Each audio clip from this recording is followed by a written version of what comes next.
Hello, everybody. I'm Don Finn. I am the editor of the COABE Journal, and it's my pleasure to welcome you today to a discussion with a few of the authors of one of our featured articles from the Advocacy edition of the COABE Journal.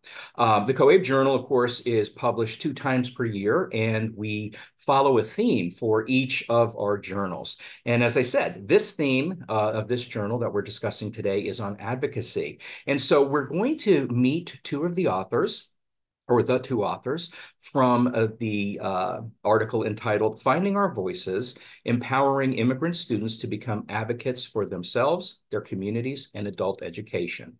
And so I'm going to have each of the authors introduce themselves, and we're going to go ahead and start with Marina. Would you please introduce yourself? Hello. Thank you for having me today. My name is Marina Kravtsova. I'm an immigrant and former English learner student at San Mateo Adult and Career Education. I started 12 years ago as a student there, and 7 years ago I got a job as an English learner specialist and also in charge of student volunteers.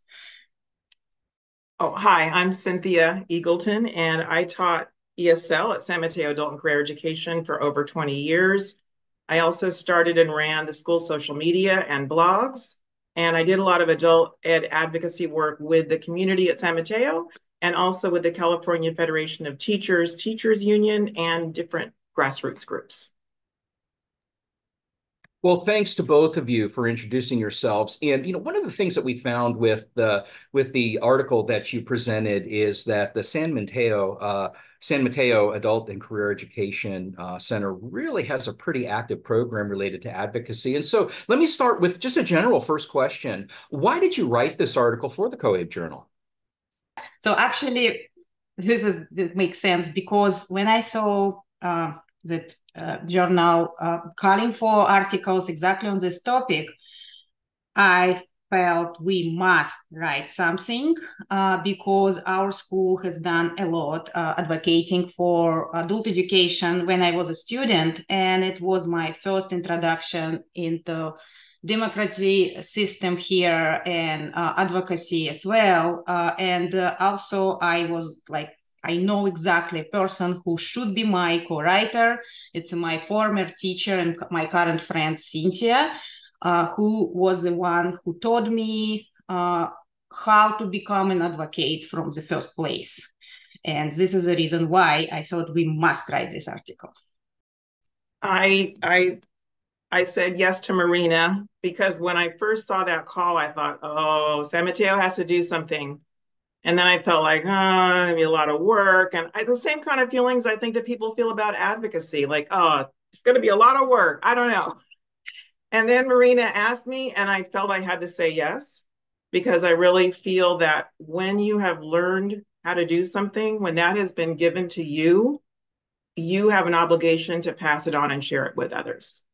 Thank you. And I think that's a great principle, isn't it? Really passing it on, which is one of the ideas that we promote so heavily with the COABE Journal. We want to know what's going on in the field and how those ideas and practices can positively impact others. And so along those lines, let me ask, how will adult education practitioners benefit from reading your article, and how will that benefit their learners? Can speak more from perspective of learners. Because I think sometimes when we hear word advocacy, there are two mistakes as teachers or as educators we make. First, we think, okay, everybody knows what does it mean. And second, we think, oh, it's something big and it's kind of not easy to start. And both of these assumptions are incorrect because, first of all, our school works mostly with immigrant students, and they come from all over the world and speak different languages, and word advocacy might sound similar to words we use in our language, but have an absolutely different meaning. So I think it's very important for educators to keep in mind that first we need to start from simple vocabulary and descriptions of word advocacy meaning and explaining what does it mean and what on different levels advocacy mean. And second, also, yes, advocacy might sound kind of like as a big job and very serious thing, but we hoped we were able to share with writers or readers that you can start from small steps. And it shouldn't be exactly a huge one. It could be something small, something easy task, and you start from advocating for just a book you want to read in the class, just an event you're interested in bringing to your school. And it can become bigger, you can expand. I hope Cynthia can kind of add more as a teacher, former teacher, and perspective. Thank you, Marina. And I think it's just as true for teachers and administrators as it is for learners that we all have different ideas and feelings about advocacy buried inside of us. We might find it easy to advocate for our children in a school setting, but hard to advocate for ourselves in healthcare. I think we have, advocacy is a transferable skill, but it doesn't mean we've transferred it or that we've thought out how we can transfer it. I think that teachers are learners, we're all learners, and we all need a structure, a scaffolding to help us know how to do this. So I really hope that our article has pointed out not only why advocacy is important, and I know the whole journal is doing that, but additionally, how you can do it, that it really is manageable and it really can be in small steps, like Marina said. And the other thing that I wanted to add is that I've been thinking about how we advocate for what we love. Sometimes we need some encouragement. Sometimes we need the know-how, but if we love something, we have that inner feeling to advocate for it, and we can tap into that. All of us in adult education know what a treasure it is. We know that. Sometimes we just need to know how to speak up for it, how to take action. And I really appreciate the perspective because those of us who are teaching, we definitely are lifelong learners, or at least should be. And so kind of feeds into the next question, somewhat similar to the previous, but maybe a little distinct. What do you hope the readers will take away from your article? So again, I think we were able to share ideas, like simple ideas, how to start advocating, how to talk to your learners about advocacy, and also some cultural differences of approaching advocacy. We mentioned that some people, some immigrants, actually, I can speak from my own experience, we came here with some cynical approach of advocacy, and maybe even kind of like we stop believing if that we can do any differences in community because of our experience in our country and our culture. And we witnessed this behavior and this approach in our learners. But we also, when we gave them small steps, when we let them participate in small events, we also were able to show them they still can make a difference. And it's not the same as it was in their country. So I think the main idea readers can take from our article, it's possible to do. If we were able to do it, you also can do it. Yeah, I agree.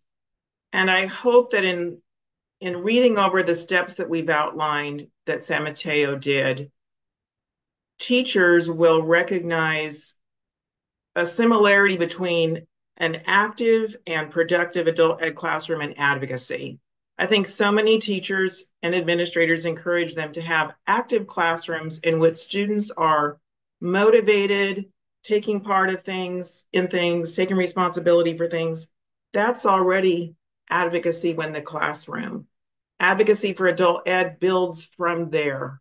So recognizing you're already doing it. Now, how are you going to expand out and do it on bigger levels? And I really appreciate those points, not only how you talked about working with students from different cultural backgrounds, political backgrounds, but also the integrative approach throughout the program, not only in the classes, but how the program is run, to really emphasize and to encourage advocacy. So I think the readers are really going to benefit from reading your article. And so with that, do you have any additional comments or anything else that you'd like to share that maybe we hadn't covered in our questions?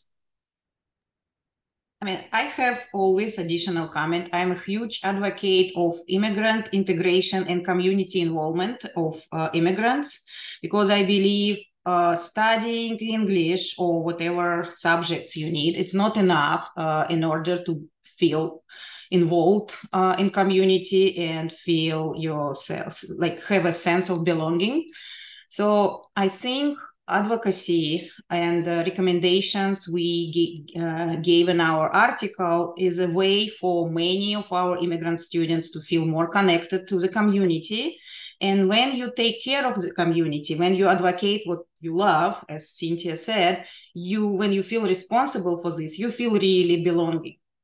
And I want to mention that last week was an adult education week in California.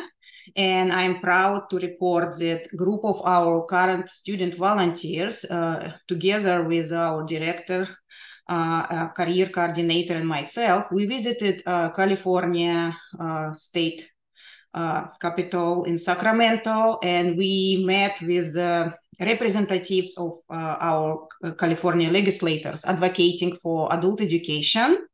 And our students told their personal stories, and they mentioned how adult education is important for their life.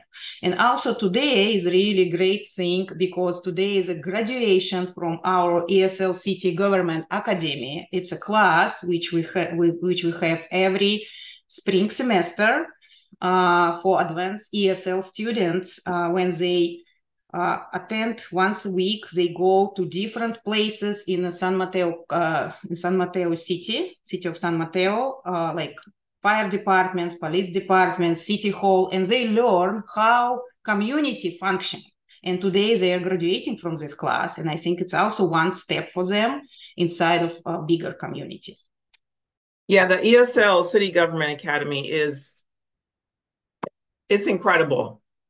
You've got to learn about it. I just got to say that it is amazing. 2.5 things I want to add are, when I was first getting into advocacy for adult ed, I met a woman. She was probably in her late 70s, still teaching ESL, and she pulled me aside. She wanted to talk to me, and she had been really active in the free speech movement, and she wanted to tell me how important food was. That if you're advocating for something, kind of like how an army marches on its stomach, that, to incorporate things like food and fun into your advocacy work. And I really took that to heart, and I think it's so true. And to me, that kind of springboards to looking at that rainbow over Marina there in her little Zoom pic. We all bring magic. We all bring something special. Everybody has their own sets of skills and talents and ways of doing things. And that's what gives energy and success to advocacy, is understanding that we all have that. We can all bring that. So even if you read the article and it feels like, well, I don't know if I would exactly do that, no problem. Do it your way. Just do it. So you can have that experience of the great outcome, just like that rainbow. It's really possible. Well, thanks to both of you for your time, Cynthia and Marina. We really appreciate you taking the time to add some insights into your article for our readers. And again, let me remind the readers that the article is entitled "Finding Our Voices: Empowering Immigrant Students to Become Advocates for Themselves, Their Communities, and Adult Education." If you would like to read this article as well as the other articles that make up our advocacy edition, please visit COABE.org and click on the journal link. There you will find this edition as well as an archive of previous editions that you can download and view. The instructions are all there for those. And so thank you so much for the privilege of your time, and we wish you well.